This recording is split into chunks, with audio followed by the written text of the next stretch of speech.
Thanks everyone for joining me today. I'm excited to chat with Kathy and hear about nature and walking and all kinds of things. So, welcome, Kathy. Thanks for having me, April. So, are you in Vermont today? I noticed I Yes, I am. I'm in Vermont and it's beautiful. It's warm. And I for went for a many, nice walk this morning. oh, good. Yeah, many of my listeners know how much I love Vermont. So, since it's 100 and I don't know, I hit 120 yesterday in Vegas. I'm like ready for a little bit cooler temps out east. So, what kind of started your whole interest in travel? I think for some of us, our family kind of nurtured that, maybe at some point in our career, but did you always have that spark to go explore? Or take us back to that a little bit. Yeah, my father was a real outdoors person, so we did hiking and canoe trips and camping and things like that. My mother wasn't into it as much, and she was happy to go do day trips, but she didn't want to camp. Eventually, she said, "I'm not camping anymore." So I've always loved that kind of adventure. And then, my husband and I, when we were first getting to know each other, we did travel in Europe together. Um, but then we stopped, we had kids and we got Oh, bogged down and we didn't get to travel as much. And ever since, we took a gap year and we've haven't looked back because we just love to travel. The spark has come back into our lives. So yeah. oh, that's great. Yeah. And I love that you mentioned that you and your husband traveled. I don't know if it was pre getting married and having that relationship, but I always think that travel is a kind of a good relationship tester. Uh, It is. Yeah, I will say there was one point when was camping with him. We were actually in Yugoslavia when it was Yugoslavia a long, long, long time ago. And we were camping, and I'm thinking, I don't know whether this is the right relationship. It was kind of early in our relationship, but we weathered camping together. And we stuck it out. No, that's good. Well, that's just it. It's a lot about, are you able to handle things? Because travel, things happen, and I think, you that's a big thing about travel. It teaches you to be flexible, and it also Exactly. just teaches you so much. I mean, I just got back from traveling, and I realized as I said, I got citied out. I'm a person that needs more nature, and that sounds like kind of your jam as well. Yes, but we also love cities too. I think now that we used to live in Massachusetts, and so we were closer to Boston to get in for the culture and things like that. So now that we live in Vermont, we're actually perfectly happy to go into cities and explore. And we like to walk as much as we can in the cities. We try not to take public transportation, or we'll take public transportation. We try not to take taxis or Ubers, and try to walk as much as we can through a city. Yeah. So you did a trip, which is what you based your book on, 98 days. Yes. And I don't even know how many miles you must have covered, but how did that idea, who came up with that? Was that you, your husband? I mean, did you just look at each other and go, you know what, we need to go explore? Tell us about that. Well, after we sold our house in Massachusetts and we moved up to Vermont, and we thought that was kind of the perfect. We were in our late 50s. We thought it was our perfect time to take sort of an adult gap year. And we were trying to figure out, what to do.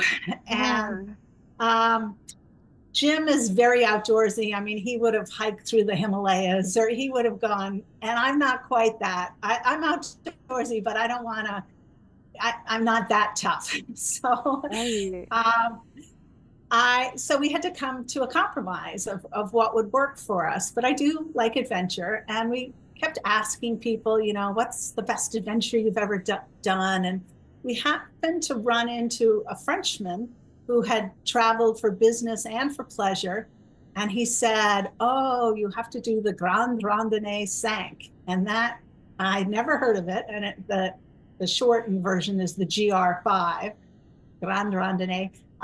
But to me, it sort of sounded magical in my ears. And I looked it up, and it starts in Hoek van Holland, which is in the North Sea, and goes through the Netherlands, Belgium, Luxembourg, and the whole length of eastern side of France, and Oh, eventually through wow. the Alps down to Nice. And the idea is the cold North Sea to the warm Mediterranean. And uh, it turns out this guy had only done the Alps part, the 5 weeks in the Alps or 6 weeks in the Alps. And that's called the Grand Traverse. That's the more well-known part. It's well-known in Europe. Um, and so I'm like, this sounds great. I read about it. It's village to village, so you're not camping. We carried all our own clothes on our backpacks. We, carried everything we needed on our backs, and just went village to village. And once you're in the mountains, Europe is set up so that there's mountain huts and things like that. So and they're, I don't know if you've ever been to the Appalachian, not the Appalachian, the AMC huts in the White Mountains, which are very nice, but they're, it's sort of one meal. It's not as nice as the ones in Europe. The Europe ones, you get beer and wine, and sometimes it's 2 or 3 course dinner, and sometimes there's private rooms and things like that. So they're not huge bunk rooms. So it just sounded perfect. I read as much as I could about it, and I was like, let's do this. And that's how we came to do it. And Yeah, the idea they of going the village to village too, I bet if you wanted to plan it, if there was a night you wanted, say, a hot shower or something like that too, then you have those options as well, it would seem like, anyways. Oh yeah, yeah. It's very different than the Pacific Crest Trail and the Appalachian Trail, where you're ending up wearing this. I mean, we wore the same clothes, but we washed out our underwear and socks pretty much every day, in the bathrooms, and we took showers pretty much every day. I think there were Oh, only nice. two huts that didn't have showers, Oh, so wow. there was cold water. um, so yeah, So, it was very civilized. yeah, I like that idea. So, how did you go about planning it? The fact that, it's going to start in Holland, which can be very cold. Did you reverse the route and go south to north, or did you go north to south? No, we went north to south, and that's pretty much the way everyone does it. The cool thing about the GR5 is because it's in the Netherlands, it's pretty flat. Right. And so it's flat, and then you get into rolling hills in Belgium, and it just builds on itself. And when you get to France, you actually go through the Vosges Mountains, and then the Jura Mountains, and then the Alps. So you get in shape as you're doing this walking. It gets more difficult as you go along. We started I think it was April 26th. And because, Hoek van Holland is near the ocean, it was cool, but it was perfect walking conditions, actually. So this is one thing, we kind of changed up the trip a little ourselves, because it is flat. And I read a bunch of different books and guidebooks, and uh, I was a little concerned because they talked about how flat it was, and they talked about sometimes the trail goes actually on bike trails. And I'm like, Jim, maybe we should bike the first week, Oh, because I was worried he was going to get bored and mutiny because it would be yeah. sort of too flat and not interesting enough. So we actually did. We biked the first week, which would be 3 weeks of walking. And Oh, someday yeah. I'm going to go back and do that part of walking, because I do feel like. And then we actually paid the owner of the bike shop to come and collect the bikes after a week. And then we continued walking. So what was that? Yeah, we basically followed spring into summer as we moved further south. And we were really lucky with the weather. Nowadays you can get heat waves in July and things like that, but we were lucky. By the time it was July, we were in the Alps, and we were up higher, so it was cool. It was nice, very nice walking. And you don't want to get to the Alps too early, because there's too much snow in the Alps. you want to get there about mid-June or early July. Um, Right. Yeah. so, Because I so the recently timing was, yeah, flew over the Alps and it looked like a lot of snow still there. And that was like June. And I was like, wow, there's still a lot of snow down there. yeah, yeah. We were walking through snow a few times on the coals, going up and over sort of the gaps. Uh, but you could see the trail. You could, figure out where the trail was. Things like that. So So. packing, how did you decide what to take? Because you're literally going to have to carry. I mean, had you done long walks prior to this? No, we had not done long walks prior. We had done like a week backpacking. We had done week backpackings here and there, not a lot, but 3 or 4 Yeah. in our lifetime. So we did, you know, um, so again, reading different things, reading some blogs. We started out with a certain amount and we actually left things along the way because we had brought too much. And I also, you read about walking the Camino, lots, there's a bunch of Yeah. blogs about walking the Camino, and that was helpful too, to see what they packed. Basically, you've got your walking clothes, you've got your raincoat, your warmer, a warmer layer or 2 warmer layers, a hat. I did a light wool hat, gloves. Um, and then we called it evening wear, but I had a skirt and leggings if I needed Yeah. them, and a t-shirt that was clean, a clean shirt and a clean sweater. And so that's, oh, we did it. We also had some sun shirts because the sun, you're out in the sun all day, you're out Oh, all yeah. day long. So we had to be careful. Fair skin, I would probably get too much sun. Yeah. And yeah, and again, you're walking village to village, so you can stop. Some of them have outdoor stores and things like that. I did buy actually an extra sun hat at one point because I was just tired of wearing the same hat. Right. Yeah. And so, and Jim bought a new pair of hiking boots because he had worn his out, and I bought another liner pair of socks. So, and you can buy sunscreen there, you're not out in the wilderness.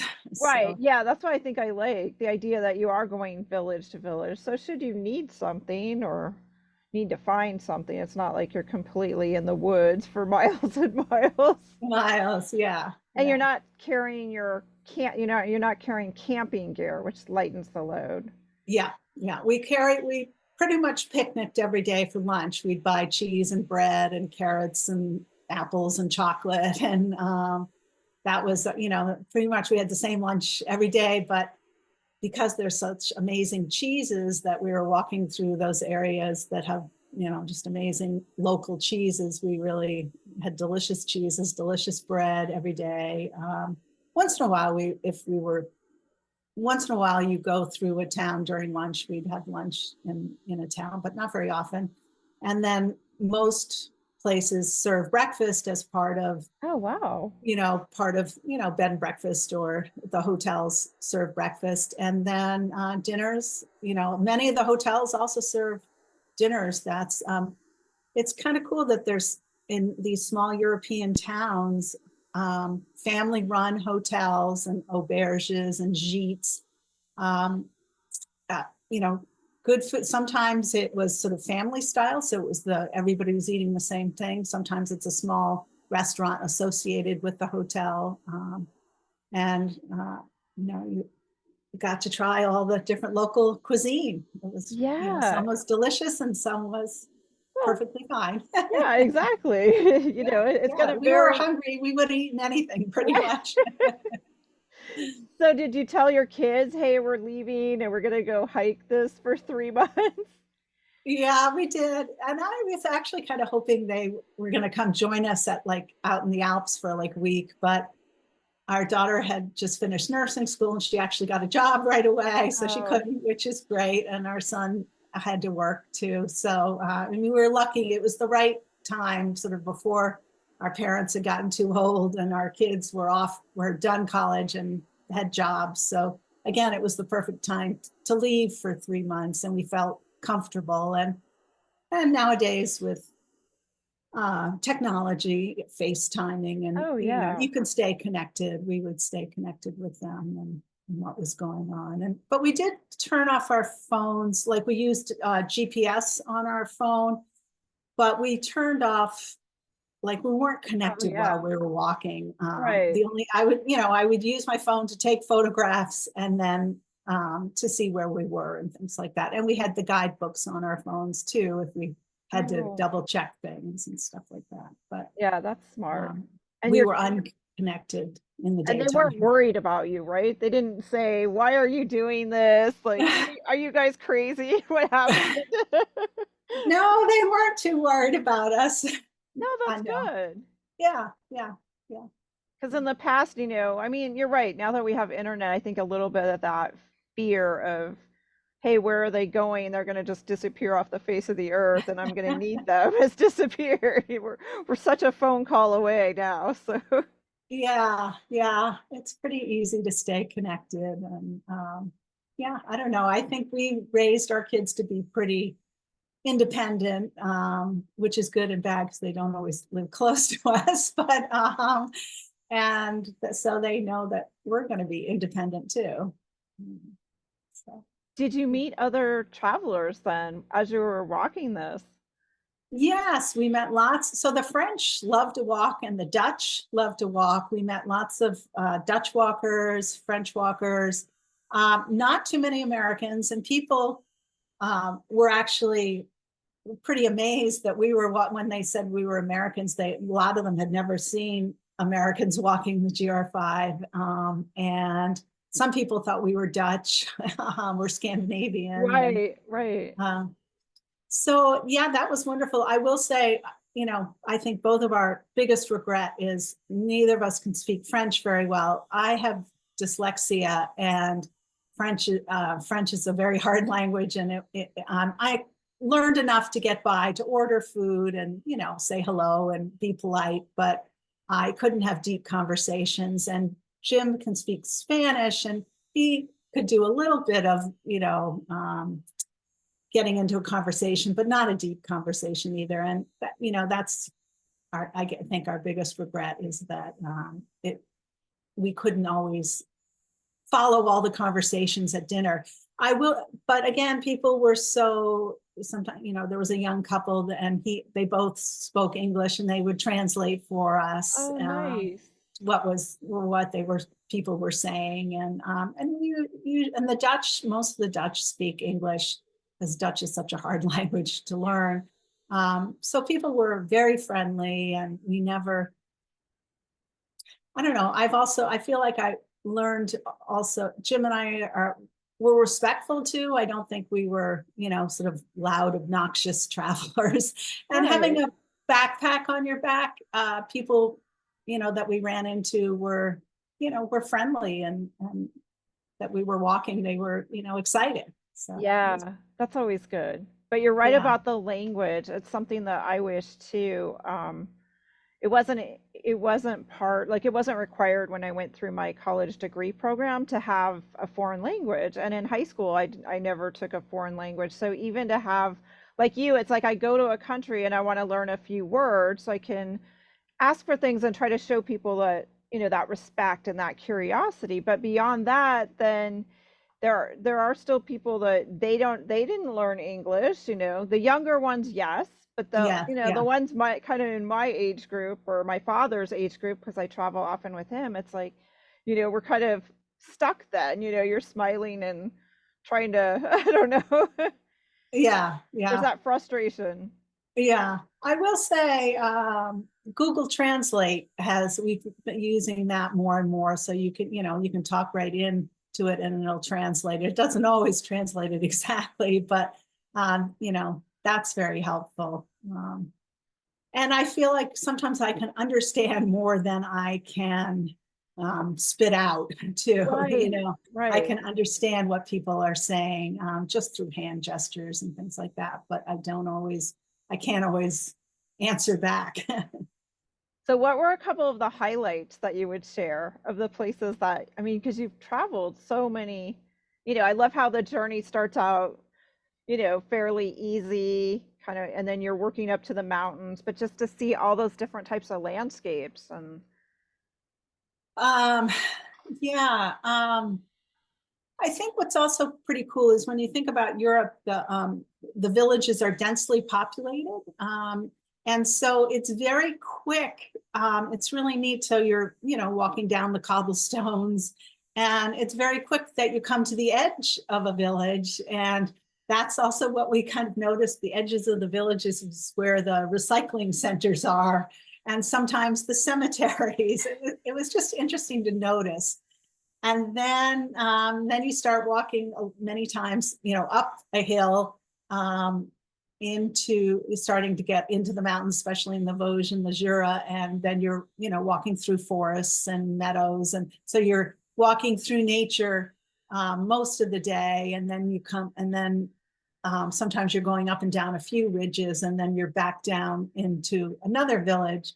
So just that sort of pattern of densely populated, a few scattered farms, and then up into the mountains and then back down is really neat. And the other thing that we noticed is that there were definitely more walkers later, as we got into June and July. Part of that is because that's when more people take time off, and many of the Europeans take 2 or 3 or 4 weeks off to walk, because they have much longer vacation times. So this was one cool place. There were a few places we had a hard time finding a place to stay, and I think we were making reservations like 3 or 4 days ahead. And I asked this woman at the hotel to make the reservation for me, and she couldn't find anything in this town. And she made like 3 different phone calls. Finally, she said, "Oh, there's a family that will take you in." And I'm oh, thinking, okay, that yeah. sounds interesting. And that was all we knew. And so we were given the address into a small village. And I was like, oh, are they going to be able to speak any English? Do we need to Yeah, we brought extra cheese and food in case there wasn't going to be any dinner. Because right. I knew there was no restaurants in that town because I looked ahead. Um, and eventually, as we started walking into the town, this older couple comes zipping up in a car, and they go, "Are you Kathy and Jim?" In very American English. Well, Right. it Yeah. sounded very American.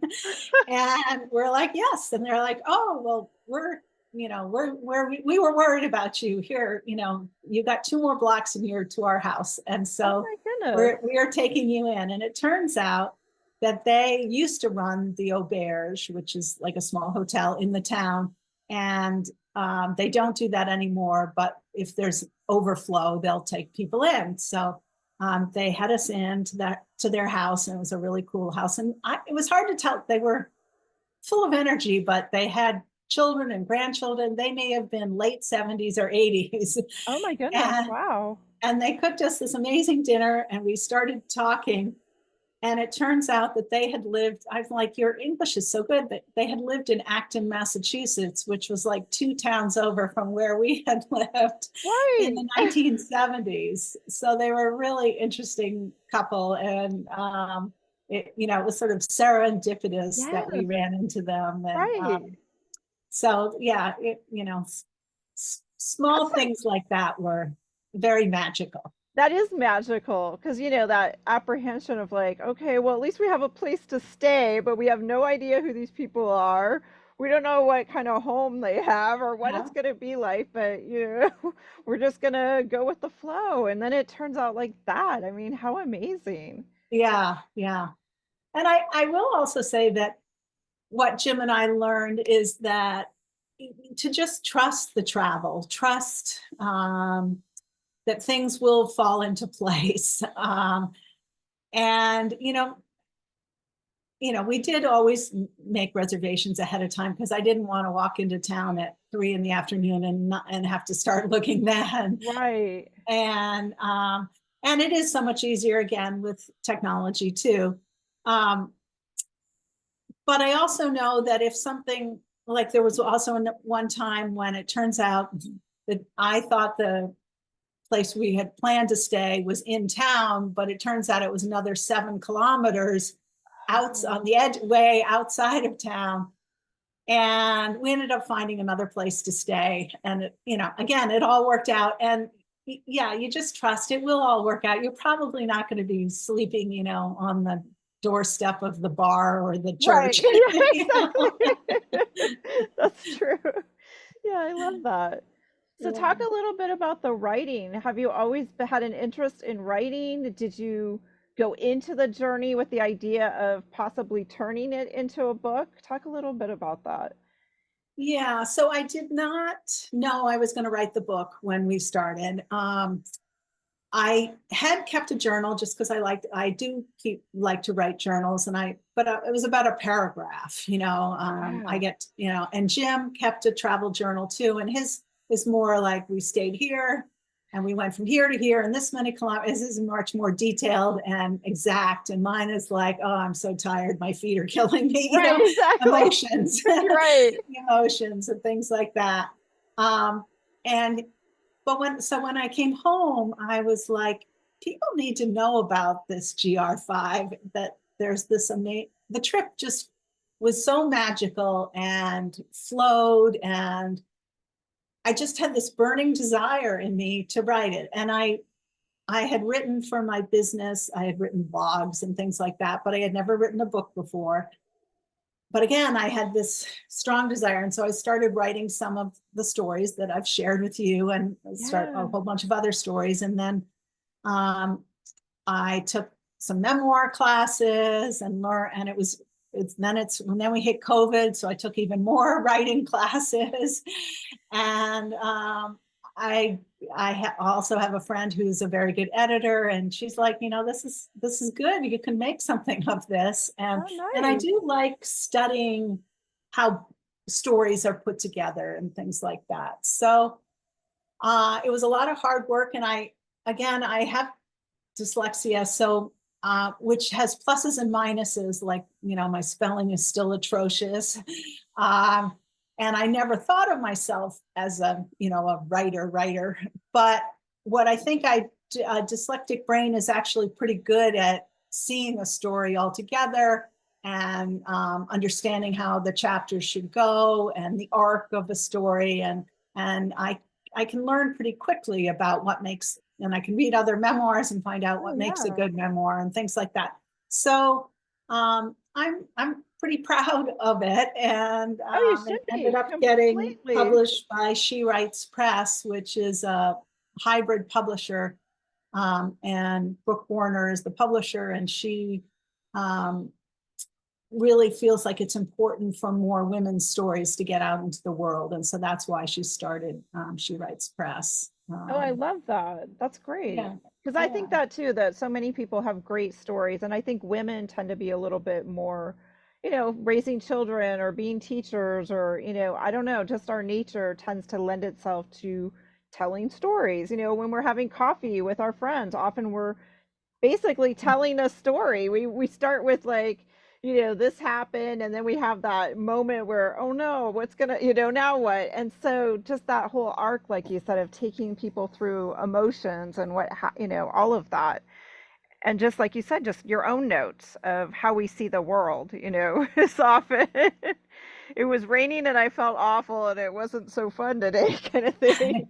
Versus men who tend to be, I know there's, we all know there's, people are all different, but as a generality, men tend to be more technical. It's like, how many miles did we go? What was our pace and how much did we spend here? And, how did we get from A to B and all of that. So yeah, yeah, yeah, yeah. did you And then to make it a incorporate, good did you incorporate? memoir, it's important to have some, I reflect on my dyslexia. I reflect on our marriage, long-term marriage. Um, and and I try to show that through the different things that happen with Jim and I during the trip. And also a little bit about, so I'm not so many people think thin is thin equals strong and athletic. but I'm a big athletic person, and you know, I live in a big body, and I can walk across mountains. So, and I was an eating psychology coach for a while, and teach Oh, mindful self compassion. So I reflect on that, and you know, and living in a postmenopausal body also, that you know we can still be strong in our 50s and our 60s, oh, definitely. and I keep think going. all of So yeah, that. I think that's yeah. all inspiring. And I love how it's not like you were training for years and years and have always been, quote, athletic, but that you just decided, you know what, this sounds like a journey we want to take. And just the mindset of just going and doing it. I think for a lot of us, it's just taking, literally taking that first step and then telling Yeah, ourselves, yes, we can do this. yeah, yeah. Did you incorporate some of your husband's notes as into the book as well, since he had all the? Oh, yeah. Yeah, I definitely did. And I even use some of, and his writing is not all just details. And I mean, he is reflective. He was writing a haiku. He was trying to write a haiku a day or maybe every other day. So can be poetic too.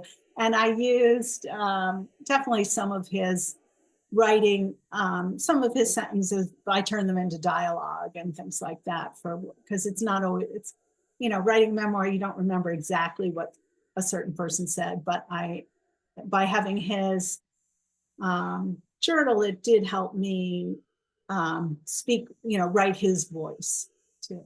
Right. Yeah. Yeah. Oh, I love that all of this. The journey, the first book, there was so many firsts going into this. This is really inspiring for people who listen or come across you speaking. I think it's incredible.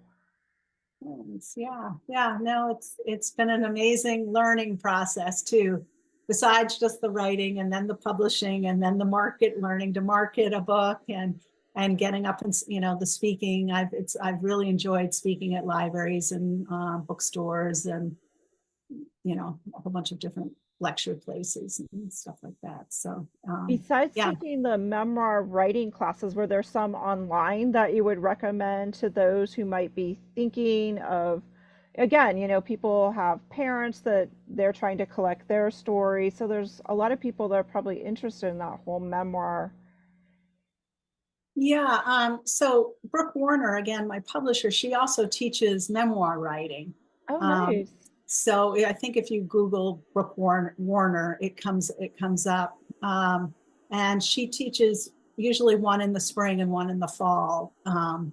And so those were great. Those were really good. And she actually has you read certain memoirs, and to pull out to show what, you know, what is good writing and the craft of writing, examples of good craft of writing. I'm trying to think of what else. I also started my own writing. I think it's important to start a writing group or join a writing group, because to get feedback from other people, that's really important. And but then you also have to learn to decide which parts of the Right. feedback to take and not to take too, because it is your story. I'm trying to think of what other, there's so many. Jane Friedman is another woman who has other writers on who teaches, you know, sometimes one time writing memoir classes online. Um, Dinty Moore. So there's a bunch of them. If you just Google, there's so many. Oh, I know. Well, that's just it. It gets And overwhelming it sometimes. And does. then, But I think you gotta just trust yourself to see which ones like spark you, and which one feel like will help you where you are in your own writing journey, because you know some of them might be you're like, I already know that. Or and also reading books too, reading memoir craft books, very important. So I think, yeah, I think just in general, the more you read, you kind of are drawn to certain types of writing and that style, and it kind of seeps in. It's kind of like I tell people who want to take photos, you know, just looking at art in general, you're going to start, your eye is just, and your mind is collecting that data, whether you're consciously aware or not. You start to see, like, well, that's a good I like the way that landscape lines out. I like to see where that X is, just like probably a sentence structure a little bit. Does it flow? How does it make me feel? Or I prefer books that, you know, there's a book for everyone, is what I Yeah, say. So, I mean, exactly. you're never going to please everyone. The idea is please yourself. Yeah, yeah, exactly. Yeah. Yeah. Yeah. So, what's next as far as travel? Do you have another trip that you're planning to do?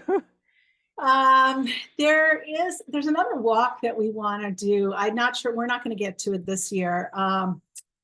It's from Munich to Venice. So you start in Munich and it's a couple of days of gradual uphill into the German Alps, and then it goes across the Austrian Alps and then the Dolomites, and then down. And I think it's 2 or 3, flatter days to Venice.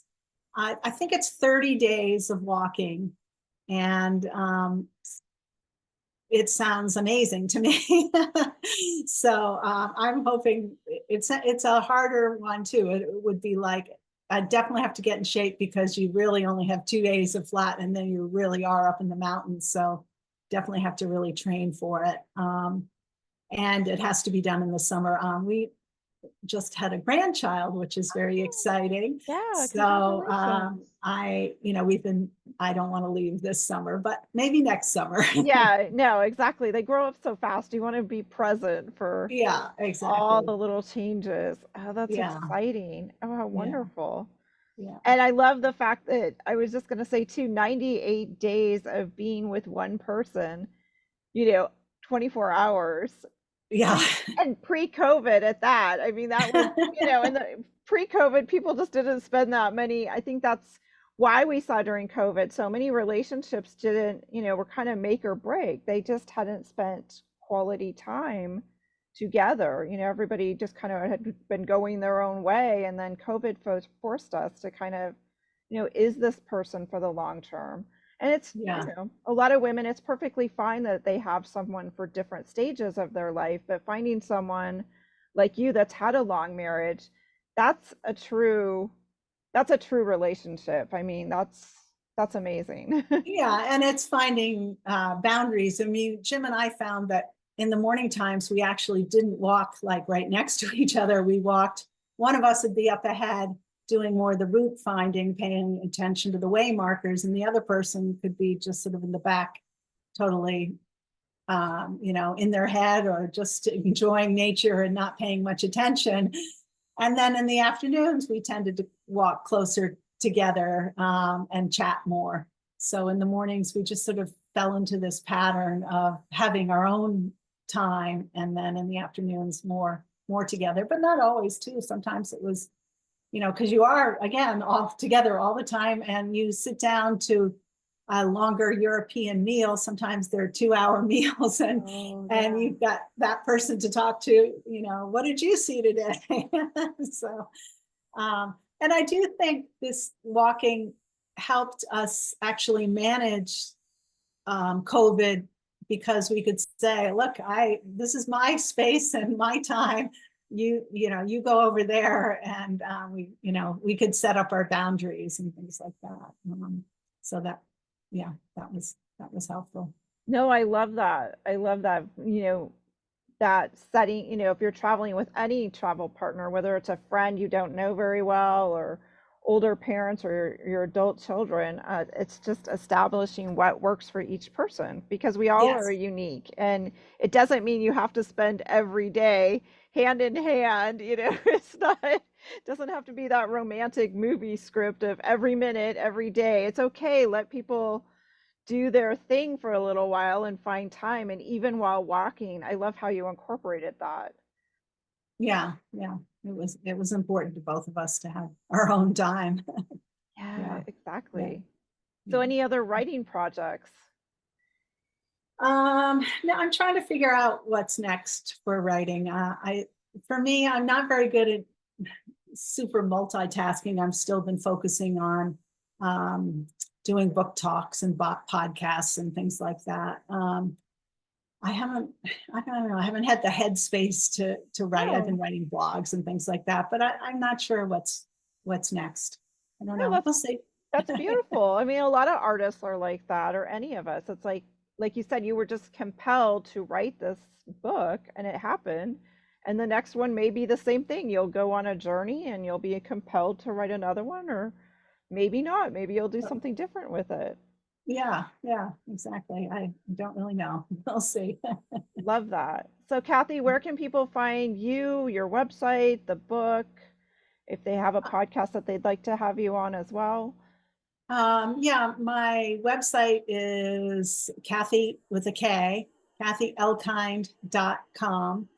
And email is Kathy at kathyelkind.com. And you can, or you can come right through the website. And you can buy the book through the website, which connects to, Amazon and all the different ways to buy books. There is an audio book, which was really fun to do too.